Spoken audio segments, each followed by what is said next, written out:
Selamat pagi anak-anak, bagaimana kabarnya? Semoga kita senantiasa mendapatkan nikmat sehat dari Yang Maha Kuasa. Baik, untuk mengawali kegiatan belajar pada pagi hari ini, berdoa menurut kepercayaan masing-masing dimulai. Berdoa selesai.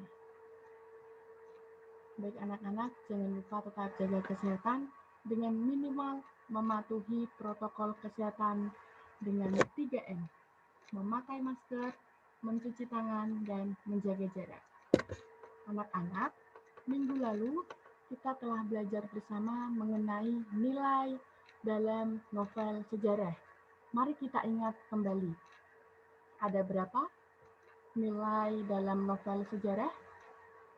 Baik, ada 5. Nilai moral, nilai budaya, nilai sosial, nilai agama, dan nilai estetis.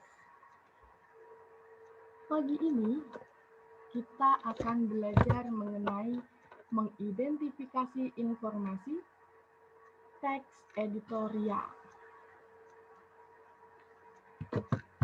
Sesuai dengan kompetensi dasar, mengidentifikasi informasi, baik pendapat, alternatif, dan simpulan terhadap suatu isu dalam teks editorial. Tujuan pada pembelajaran hari ini, setelah kalian mengikuti pembelajaran hari ini, kalian diharapkan mampu mengidentifikasi isi teks editorial dan membedakan fakta dan opini dalam teks editorial. Manfaat pada pembelajaran hari ini yaitu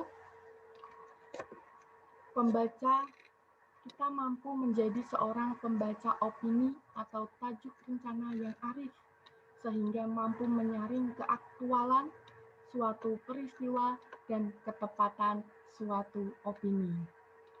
Yang kedua, kita mampu menjadi penulis media massa yang profesional.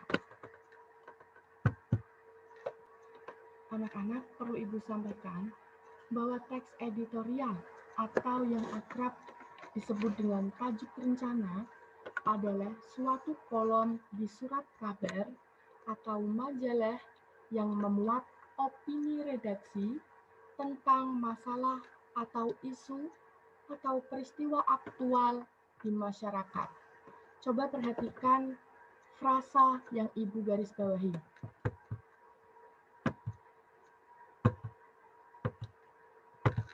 Nah, di sini Ibu telah memberi tanda untuk 2 frasa pada pengertian teks editorial tersebut. Perhatikan baik-baik. Untuk frasa pertama yaitu opini redaksi. Frasa yang kedua, masalah, isu, atau peristiwa aktual. Kita perhatikan. Opini redaksi merupakan ide yang dinyatakan suatu badan yang menyeleksi dan menentukan dimuatnya karya sastra atau berita di media massa. Yang kedua ada masalah atau isu peristiwa aktual.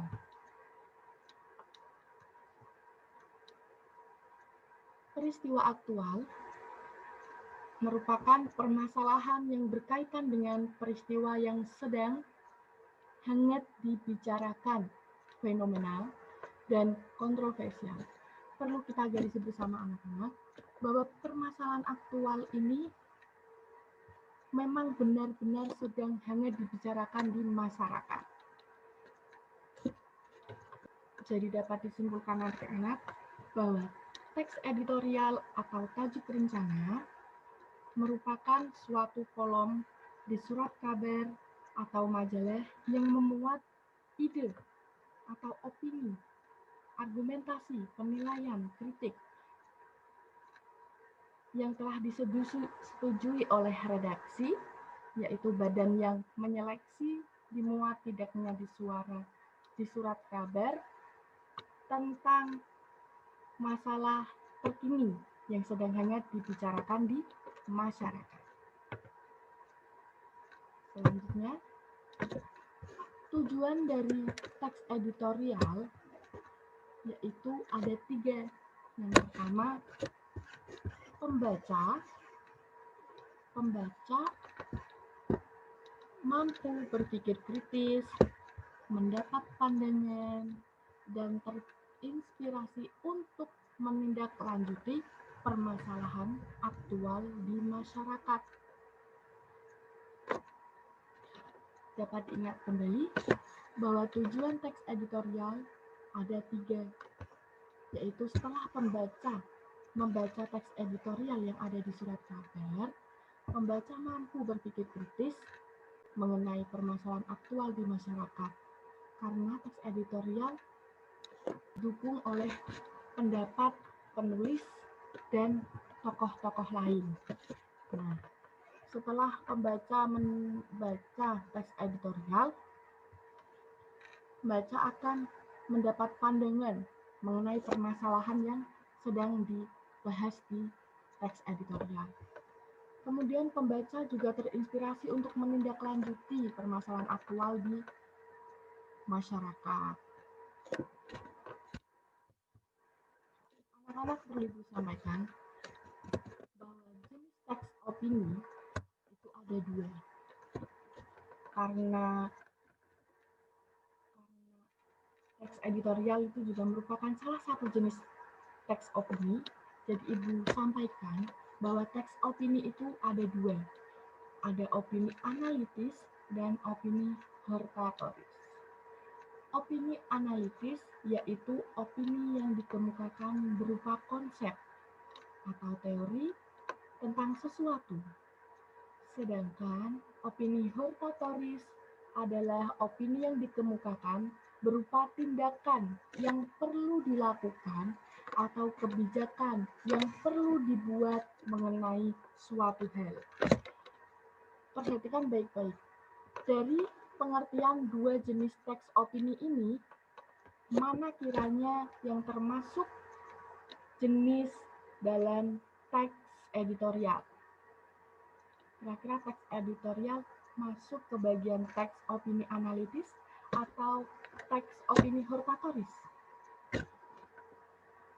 Baik, teks editorial ini masuk pada teks opini hortatoris.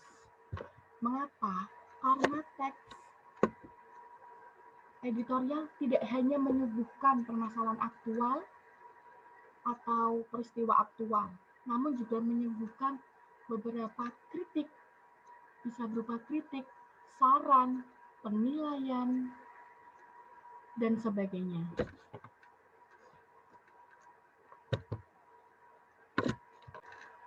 Selanjutnya yaitu fakta dan opini dalam teks editorial. Anak-anak, masihkah kalian ingat apa itu kalimat fakta dan apa itu kalimat opini? Materi yang telah kalian dapat ketika kalian duduk di bangku SD maupun SMP. Begitupun fakta dan opini dalam teks editorial. Mari kita ingat kembali. Fakta dan opini dalam teks editorial itu sama halnya dengan fakta dan opini pada teks-teks lain. Nah, fakta itu biasanya berupa peristiwa faktual, sedangkan opini berupa prediksi. Fakta biasanya dikuatkan dengan data atau angka, sedangkan opini dapat berupa kritik. Fakta menyatakan kejadian sedang atau telah terjadi, sedangkan opini merupakan kalimat harapan, jadi belum terjadi. 4. Fakta menjawab pertanyaan 5W1H, sedangkan opini merupakan saran penyelesaian masalah. Yang kelima, fakta bersumber dari sumber yang terpercaya, sedangkan opini merupakan sebuah penilaian. Baik, coba perhatikan 2 contoh kalimat yang Ibu sajikan. Kalimat yang pertama, pemerintah membuka lowongan untuk mengisi 18.925 formasi CPNS di Kemenkumham. Kalimat yang kedua, Kemenpan harus mengkajinya terlebih dahulu karena jumlah permintaannya cukup besar. Dari dua kalimat tersebut, mari kita bahas satu-satu. Manakah yang merupakan fakta dan mana yang merupakan opini? Nah, kalimat yang pertama, ini merupakan sebuah kalimat fakta. Mengapa? Karena muncul data dalam kalimat tersebut. Fokus pada yang Ibu garis bawahi. Nah, di sini ada data 18.925. Data tadi merupakan salah satu ciri kalimat fakta. Yang kedua merupakan kalimat opini. Mengapa?